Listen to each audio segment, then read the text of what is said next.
I flew down to my son's place without giving him a heads up and found my daughter-in-law dying alone in the ICU. Meanwhile, my son was cruising around town with some girls in the car I had bought him. I silently called the police and reported the car stolen. 2 days later, when they released him, he crawled back to me on his knees, only to find out I had signed everything over to his wife. Greetings, dear friends. Before I open the doors to my life and share this difficult story with you, I want to ask for a small favor. Please subscribe to the channel and hit that like button. It helps stories like this be heard. And drop a comment letting me know which state or city you're listening from. It would warm my heart to know how far my voice has traveled. Get comfortable. Happy listening. The airport greeted me with a hustle, the smell of roasted coffee, and the weight of other people's expectations. But I didn't feel the joy of reunion that usually embraces mothers flying in to see their children. Inside, somewhere beneath my ribs, a heavy, icy knot of anxiety turned over.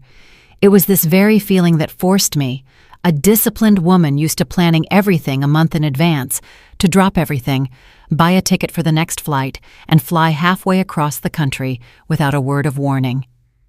In the tote bag slung over my shoulder lay 2 glass jars of homemade elderberry preserves, tart, dark, and healing, the kind my son Sterling loved as a child back in Chicago. Next to the jars was a soft, plush teddy bear. Foolish, perhaps. Veda, my daughter-in-law, wasn't even pregnant as far as I knew. But in our last conversation, her voice sounded so thin, so fractured, that I just wanted to bring her something warm, something childlike and comforting. I walked out of the terminal and inhaled the air of this southern city. It felt thick and humid compared to our sharp northern winds. The phone in my coat pocket remained silent. I had been calling Sterling for 3 days straight. The rings were long and dragging, but no one answered. Veda had also dropped off the radar a week ago. You can't fool a mother's heart, the old folks say. I always thought it was just a poetic phrase until I felt that cold sting of fear myself.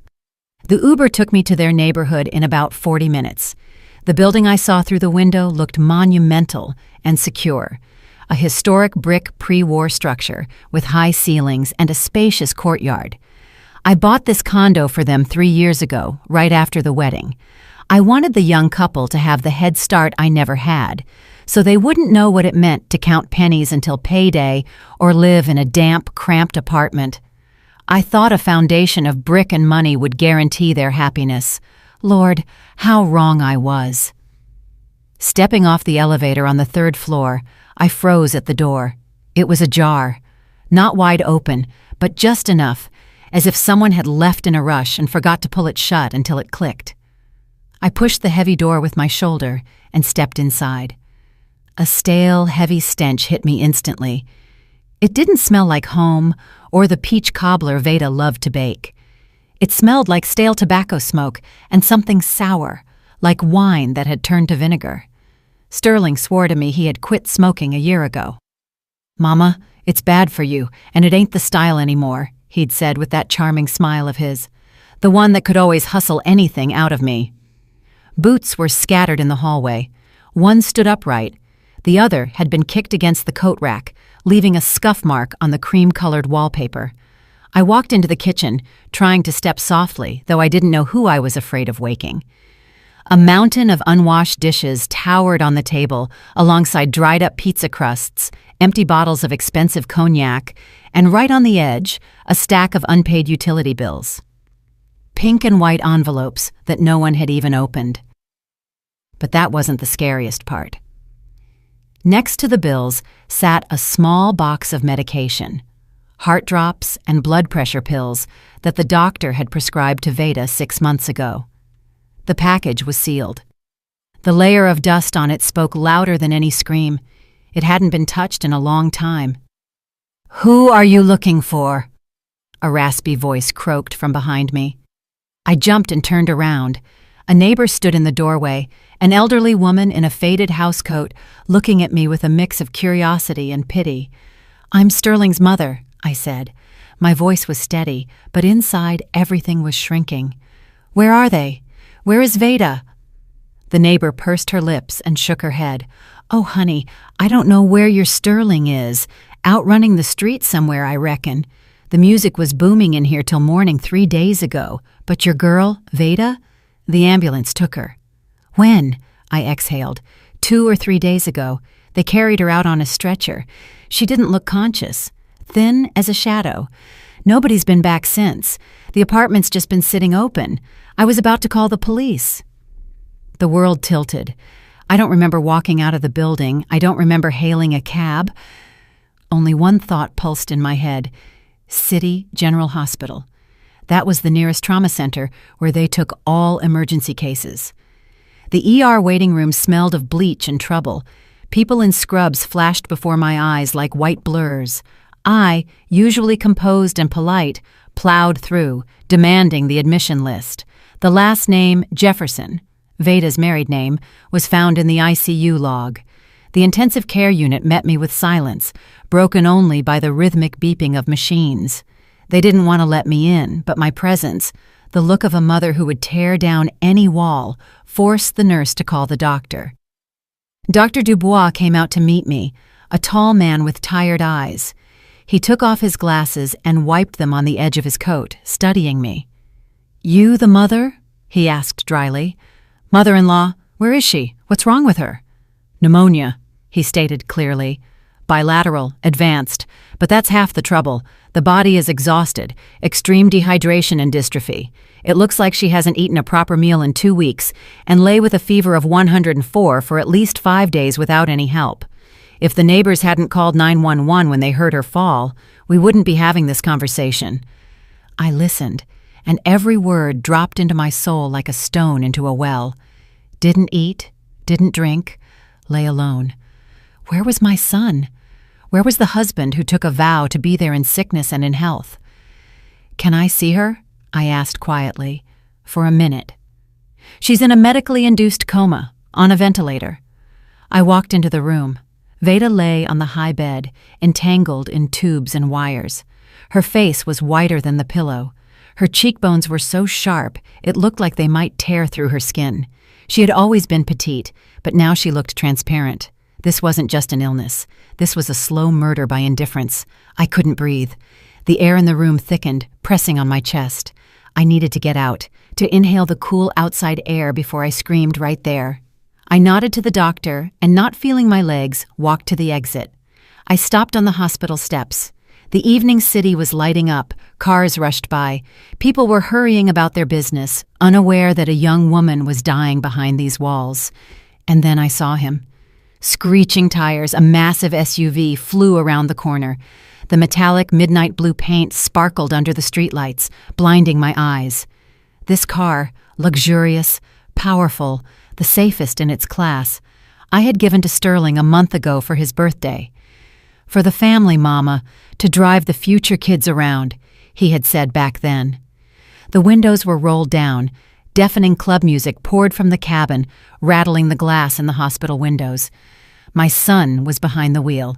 He was laughing, head thrown back, shouting something to his passengers, and the passengers were 2 young women, shrieking with delight, leaning out the windows and waving at passers-by. Sterling didn't look at the hospital. He didn't even turn his head toward the windows where his wife was fighting for every breath. He was the king of the world, the owner of an expensive toy I had bought him. The car roared past, blasting me with wind and the smell of burnt rubber, and disappeared around the turn toward downtown where the nightclub lights burned. I stood there, stunned. Anger hadn't arrived yet. There was only icy numbness.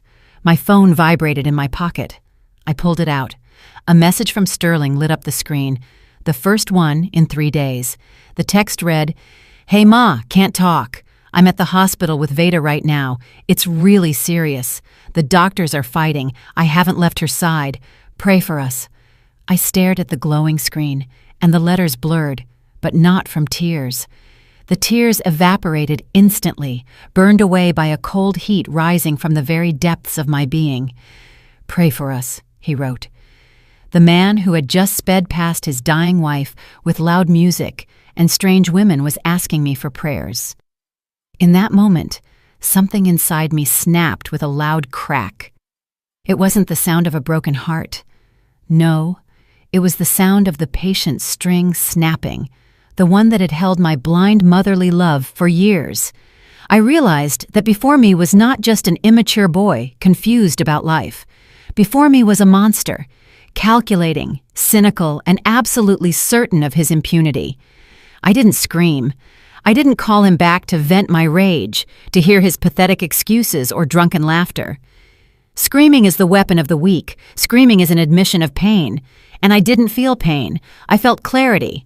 A terrifying, crystal clarity I hadn't felt even during the hardest years of running my logistics business, back when I had to fire thieves or stand my ground against racketeers in the 90s. I slowly turned around and walked back into the hospital building.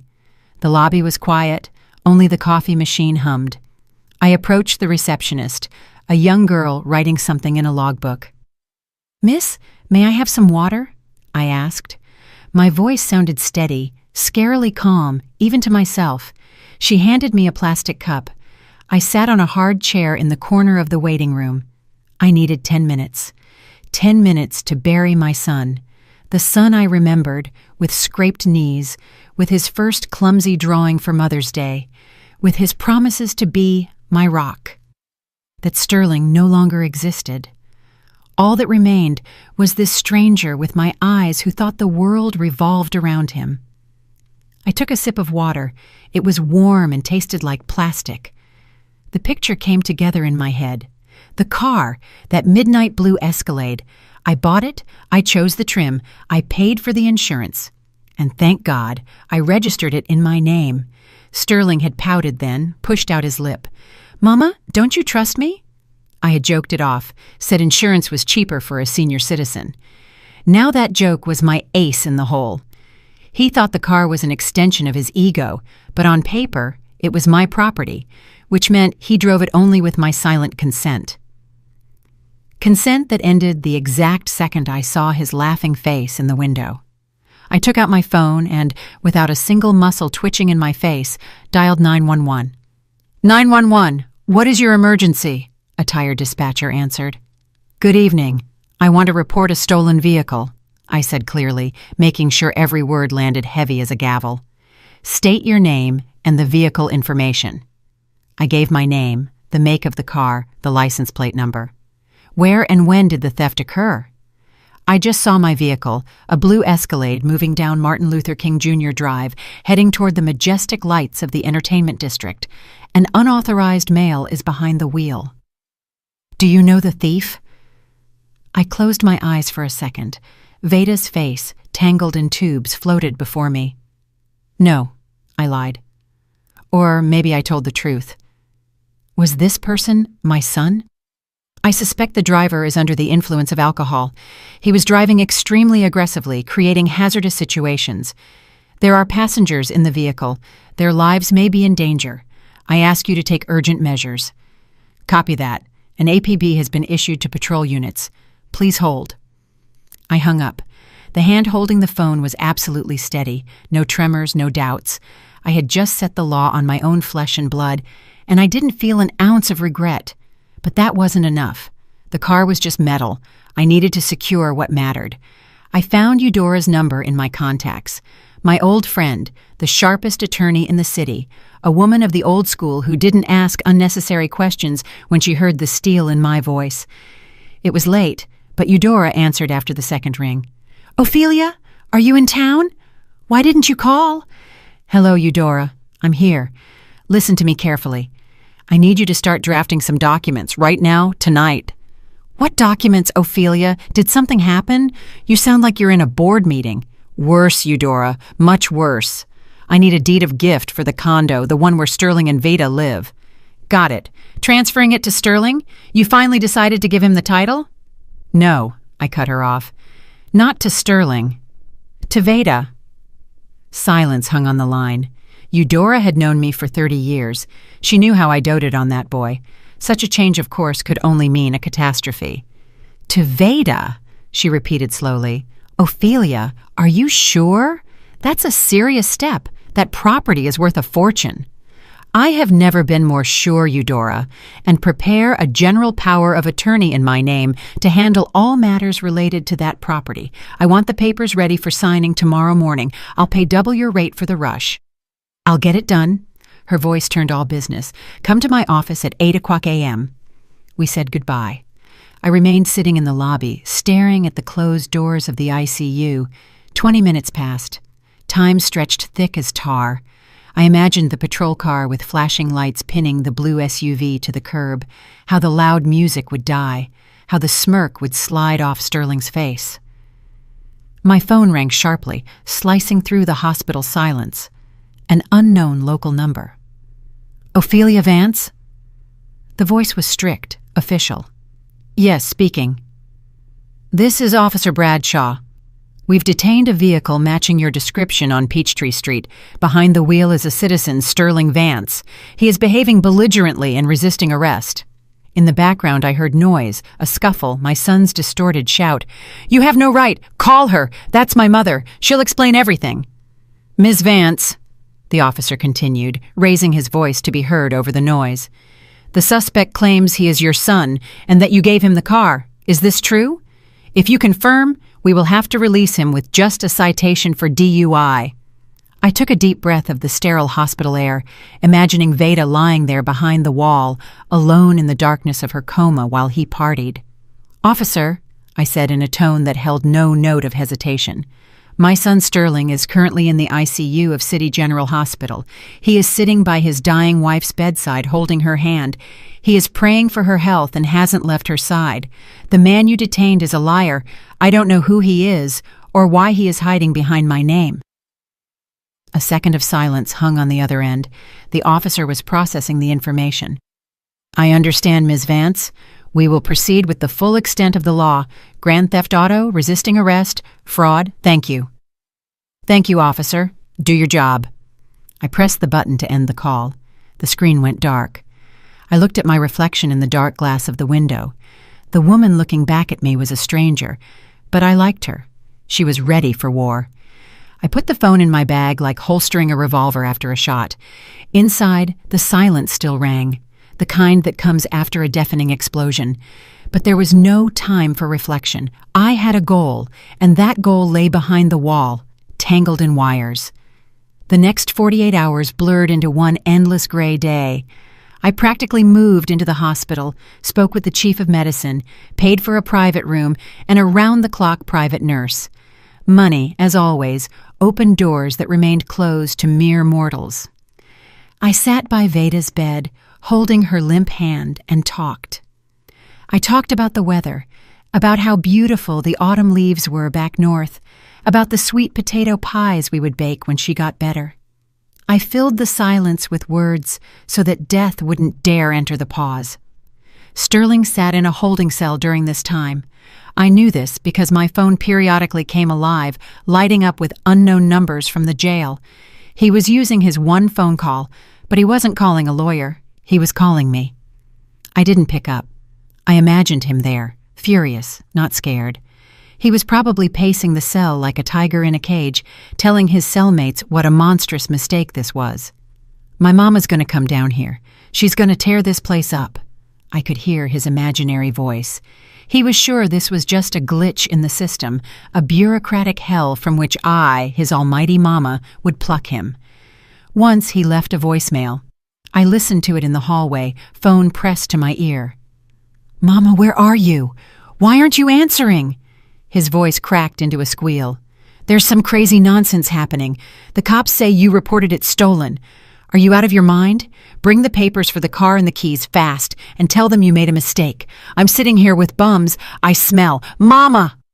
Not a word about Veda, not a question about how she was. Only I, me, mine.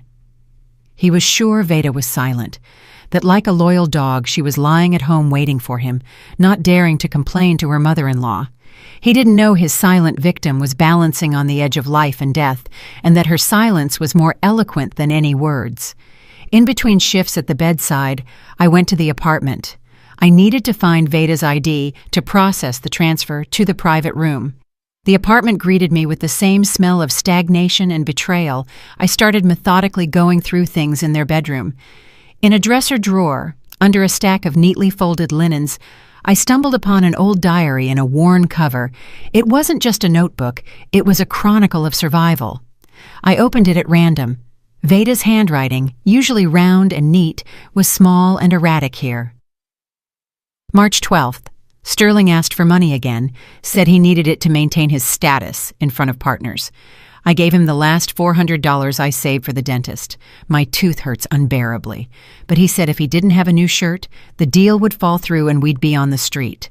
I flipped the page. April 20th. He screamed, said the apartment is actually his, that his mother gave it to him and they just let me stay there. Said if I nag him about a job, he'll kick me out. I'm scared. I have nowhere to go. Mom's gone. Dad is far away. I have to endure it for the family. My vision went dark. He lied to her. He used my kindness as a club to beat this girl into submission. He convinced her she was nobody. Empty space in his kingdom. He wasn't just stealing her money. He was stealing her dignity, day by day, drop by drop. May 5th. He sold my gold ring. Grandma's ring. Said he lost it. But I saw the pawn shop receipt in his pocket. With that money, he bought himself a watch. Said, "You just sit at home anyway. You don't need jewelry, but I need to look presentable." I closed the notebook. My hands were shaking, but now not from fear, but from a rage so concentrated it felt like it could burn through the paper. This wasn't just selfishness. This was financial and psychological terror. He was methodically destroying her to elevate himself. I took the notebook with me. It was evidence, not for court, but for my conscience, so that when he came to me with the eyes of a beaten dog, I wouldn't waver. Returning to the hospital, I sat at my post again. The rhythmic beep of the heart monitor became the only music. I took Veda's hand in mine. It was dry and hot. "You are not alone, baby girl," I whispered. "Do you hear me? You are not alone anymore. I am here, and I know everything. He won't hurt you again. I promise." Several more hours passed. Outside the window, the sky began to turn gray. Morning of the third day approached. I dozed off, sitting in the chair, head dropped on my chest. Suddenly, I felt a faint movement, like a butterfly wing brushing my palm. I snapped my eyes open. Veda's fingers, resting in my hand, twitched slightly. I froze, afraid to scare away the moment. Her eyelids fluttered, lifting slowly like a heavy curtain. Her gaze was cloudy, unfocused. She looked through me, through the ceiling, somewhere into the void. Then her eyes cleared a little, and she saw me. There was no recognition in them, only fear. A primal, deep-seated fear. Her lips moved under the mask. I leaned close to her face to hear. "Don't let him in," her voice rustled, quiet as dry leaves. "Don't let him in." "Who, honey? Who shouldn't I let in?" I asked, though I already knew the answer. She squeezed my hand with unexpected strength. Terror splashed in her eyes. "Sterling," she breathed out, and a tear rolled down her temple. "He turned off the heat, said it was expensive. I'm cold. Don't let him in." The monitors beeped more urgently. Her pulse spiked. The nurse was already running to us with a syringe. "Shh, shh. Veda, calm down." I stroked her head, feeling a wave of cold, murderous resolve rising inside me. "No one will touch you. Sleep." He turned off the heat in winter in an apartment where his sick wife lay, just to save a few bucks that he immediately blew on gas for his toy and cocktails for tramps. He was freezing her alive. I walked out of the room, leaving the doctors to work on Veda. My face had turned into a stone mask. There was no longer a mother. There was a judge, and the verdict had already been passed, final and without appeal. I stepped out of the hospital into the morning fog, feeling every step resonate in my head. But there was no fatigue. Liquid nitrogen flowed through my veins instead of blood. Veda's words, "He turned off the heat," became the final drop that turned my grief into a mechanism of destruction. An Uber took me to Eudora's law office in 20 minutes. The city was just waking up. Street sweepers were clearing the sidewalks, unaware that someone's world was collapsing today. Eudora was waiting for me, just as she promised, at 8 a.m. Her office smelled of expensive coffee and old paper, the smell of stability and law. "You look terrible, Ophelia," she said, instead of a greeting, looking over my rumpled coat and the dark circles under my eyes. "But your eyes are burning in a way that scares me." "Let's get to business, Eudora." I sat in the chair without taking off my coat. "Are the papers ready?" She silently slid a folder toward me. "Deed of gift for the condo in the name of Veda Jefferson. Everything as you asked. But Ophelia, before you sign, I have to show you something." Eudora pulled another folder from the safe, a thin blue one. "Yesterday, when I was pulling the title abstract, I stumbled upon an interesting inquiry. Your son Sterling applied to a payday loan company a week ago. A very shady one, I must say." "And?" I asked, feeling a new spring tighten inside. "And, as collateral for the loan, he provided copies of the documents for this very apartment." "Ophelia," Eudora lowered her voice, "there was a power of attorney, allegedly from you, giving him the right to mortgage the property." She opened the folder and showed me a photocopy. I looked at my signature. It was almost perfect. Almost. Only the tail of the O was a little longer than I usually write. "It's a forgery," I stated calmly. "Crude, but for thugs, it would pass." Eudora nodded. "He was planning to borrow a huge sum, and if he couldn't pay it back, and he wouldn't have, judging by his credit history, which I also checked, some tough guys would have come to you asking you to vacate the premises. He planned to sell the roof over his wife's and mother's heads to cover gambling debts. We're talking thousands, Ophelia. He's a gambler." I closed the folder. The puzzle was complete. That's why he saved on heating and medicine for Veda. He didn't need money for status. He needed it for the game. And when the money ran out, he decided to bet the apartment. My apartment. Veda's life. "Where's the pen?" I asked. Eudora handed me a heavy Parker pen. I signed the deed with a sweeping, heavy hand. 3 copies. With every stroke, I cut off a piece of the past where my beloved son Sterling existed. Now there was only Sterling Vance, fraudster and sadist. Send it for registration immediately, electronically, so the apartment is hers in an hour. "Will do," Eudora nodded, stamping the official seal. "What about the car?" "I'll handle the car myself." Leaving the notary, I dialed the dealership where I bought that cursed SUV. The manager, recognizing my voice, practically bowed over the phone. "Alex, listen to me carefully. The car I bought last month is currently at the police impound lot. As the owner, I am authorizing you to pick it up with a tow truck. I'm sending the documents via courier right now." "Of course, Ms. Vance. Where should we deliver the vehicle? To service?" "No, to the trade-in department. I want to sell it immediately." "Sell it?" Genuine surprise rang in the manager's voice. "But it's brand new. You'll take a loss." "I don't care how much I lose. Sell it today for whatever price the wholesalers offer. Main condition, the money must not be transferred to my account. I will send you the details for the hospital's charity fund, purpose of payment, treatment, and rehabilitation of Veda Jefferson." I understand. We'll get it done." I hung up. Now Sterling had nothing. No wheels, no housing, no mother's purse. I had scorched the earth around him, leaving him naked on the ashes. My phone pinged again. A notification from the bank. The state filing fee had been paid. The apartment was going to Veda. I returned to the hospital to give the doctors a copy of the payment receipt for the treatment. The money from the car sale would arrive by evening, but I wanted them to know resources exist. Spare nothing. As I was leaving the chief physician's office, my phone came alive again. This time it wasn't Sterling. It was an unknown woman calling. "Hello? Is this Sterling's mother?" The voice was squeaky, young, and entitled. "Who is this?"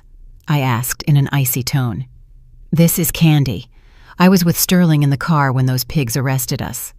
Listen, lady, your son told me the whip was his, that he's a big businessman, and now the cops are telling me the car is stolen." "Are you running a family of con artists?" I chuckled. Here they were, colleagues. "Candy," I said softly, almost sweetly. "Sterling lied to you. He has no car, he has no business, and he has no apartment either. He lives off a librarian wife and a retired mother." "What?" the phone squealed. But he promised me a trip to Miami." "I'm afraid the only trip he's going on is a bus ride to the unemployment office." I hung up, and immediately another message arrived from Sterling. "Mama, they released me. It was hell. I'm coming home. We need to talk seriously. You owe me an explanation for this circus." He was going home, to an apartment that didn't belong to him anymore, to a wife he almost killed. He still thought he was master of the situation. I checked my watch. 2 hours had passed since I gave the order to the dealer. At that moment, Sterling's phone must have been on full volume because I imagined him standing on the steps of the police station, dirty, angry, reading the message Candy had just sent him. I didn't see it, but I knew it would happen. Candy, judging by her voice, wasn't a girl who forgave shattered dreams of Miami. And indeed, a minute later, Eudora sent me a screenshot. She was monitoring Sterling's social media. A post appeared on his wall from user Queen Candy. "Yo ladies, don't fall for this loser at Sterling Vance. The whip is his mama's. Bro is broke and his own mom called the cops on him. Ugh, embarrassing. Don't call me again, loser." I put the phone away. "Checkmate. Son, you wanted the high life? You got the fame. Now let's see how you handle it." I got up and walked to the exit. I needed to meet him not at home, but at the hospital, where the truth lay, the truth he was running from so hard. I took a position in the lobby right across from the elevators. In my hands was a book, a volume of Baldwin I had grabbed from Veda's house, but the lines jumped before my eyes, refusing to form meaning. I wasn't reading. I was waiting. About 40 minutes passed before the elevator doors slid open and he stepped out. Sterling looked pathetic. His designer shirt was wrinkled and stained with something brown. His hair was standing on end, and dark shadows lay under his eyes. He was limping on his left leg, probably the result of a warm welcome from cellmates or the police during the arrest. But even in this state, he tried to carry himself with pride. He looked around, searching not for a doctor, not for his wife, but for me. Seeing me in the chair, he headed straight for me. His face twisted into a grimace that was supposed to portray righteous anger, but looked more like the tantrum of a spoiled child. "Finally!" he barked across the corridor, startling a dozing nurse. "Mama, what did you do? Do you realize what you've done? They kept me in the tank for 2 days, with bums." He loomed over me, expecting me to jump up as usual, start gasping, apologizing, shoving money at him, and patting his head. But I didn't move. I slowly closed the book, placed it on my knees, and raised my eyes to him. My gaze was dry and calm as a desert. "Hello, Sterling," I said quietly. "You smell. Go take a shower before you shout." He was taken aback. For a second, his mouth opened like a fish thrown on the shore. "Smell?" he squealed, lowering his voice only because a doctor walked by. "Mama, are you out of your mind? You reported me to the police. You said I stole the car. My car. You embarrassed me in front of my friends, in front of Candy. Do you know what she wrote to me?" "I know," I nodded. "She wrote the truth. You're a loser, Sterling." The word hit him harder than a slap. He recoiled. His face broke out in red blotches. "How dare you? I... He was choking with indignation. "I'm going to Veda right now. She'll confirm I took the car with her consent. She'll tell them all. And you'll regret treating me like this. Where are the keys? Give me the keys to the car. I have to go. I have business." "You have no business, Sterling." I spoke measuredly, like I was driving nails. "And you have no car." "What do you mean, no?" He laughed nervously. "Did you hide it?" "Come on, Ma. Lesson learned. Give me the keys. I really need to go. I promised the guys." "The car is sold," I interrupted him. "An hour ago, the dealer picked it up from the impound. The money has already been transferred to the clinic's account." "What?" His eyes bugged out. "You had no right. That was my gift. That was my property." On paper, I disposed of it as I saw fit. The money will go to pull your wife back from the dead, from the grave you drove her into." He froze. For the first time, not anger, but fear flickered in his eyes. But it wasn't fear for Veda. It was the fear of a beast cornered and stripped of its fangs. You're lying," he wheezed. "You couldn't. You love me. I'm your son." "I do," I agreed. And it was true, bitter as wormwood. "But I will no longer sponsor you. You are a grown man, Sterling, 35 years old. You have no job. You have no car. And by the way," I paused, savoring the moment of truth, "you have no home." "What do you mean?" He paled so much the blotches on his face stood out even brighter. "The apartment. The condo now belongs to Veda. Officially. I signed the deed of gift this morning. You are no longer the master there. You aren't even on the lease." He stood swaying, as if the floor was moving under his feet. All his arrogance, all his fake bravado fell away like husks. All that remained was a small, scared, greedy little man. "You couldn't," he muttered. "You're bluffing. You just want to scare me. I'm going to Veda right now. She loves me. She'll cancel it. She'll sign whatever I say." He spun around and darted toward the ICU doors. "Veda!" he screamed, throwing the door open. "Veda! Tell her!" I didn't even stand up. I knew what would happen next. Sterling only managed 2 steps into the room. From behind the privacy screen, a figure emerged. It wasn't a doctor. It was a man in the uniform of a private security firm, broad-shouldered with a stone face. I had hired him 2 hours ago with a single instruction: protect the patient from any male visitors except medical staff. The guard silently, without unnecessary movement, blocked Sterling's path. His hand, the size of a shovel, landed on my son's chest. "Unauthorized entry prohibited," he rumbled in a bass voice. "Get your hands off me," Sterling squealed, trying to get around the mountain of muscle. "I'm the husband. I have rights. Veda, wake up!" Veda lay motionless, but the heart monitor reacted to the shout. The pulse curve jerked upward. "You are disturbing a critical patient." The guard gently but firmly began to push Sterling back into the corridor. "Leave, or I will be forced to use physical force." Sterling resisted. His boots slid on the linoleum. "Mama!" he yelled, turning back to me. "Tell him! She's my wife!" I sat motionless, gripping the book. "Take him away," I said quietly, but the guard heard. Sterling was shoved into the corridor. The ward door slammed in his face, cutting him off from the victim he was used to considering his property. He was left standing in the empty hallway, disheveled, humiliated, stripped of all his toys. He looked at me. In his eyes, I saw hatred, pure, unclouded hatred. And in that moment, I realized the war had just begun. He wouldn't retreat that easily. He would play for pity. He would crawl. He would lie. And he started right then. His face changed. The mask of anger was replaced by a mask of suffering. He sniffled and took a step toward me. "Mama." His voice trembled, becoming pitiful, like in childhood when he broke a vase. "Ma, I'm sorry, I'm a fool. I got confused. Help me, they're going to kill me." I knew who he was talking about, the people he promised money from the sale of the apartment. But nothing stirred in me except disgust. "Let's go outside," I said, standing up. "There are people here.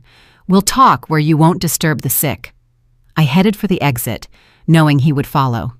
He had no choice. I was his last hope, a hope I intended to shatter completely. We walked into a long hospital corridor, away from the nurse's station and Veda's room. It was empty here. Only a fluorescent light flickered, making an unpleasant buzzing sound. Sterling scurried after me like a beaten dog, but I could feel his tension with my back. He was still looking for a loophole, still calculating options. I stopped by a window overlooking the parking lot. Where his blue SUV once stood, there was now an empty space. I turned to him. "Well," I said, "I'm listening." Sterling looked around to make sure there were no witnesses, and then collapsed to his knees. It was so theatrical, so rehearsed, that I felt nauseous.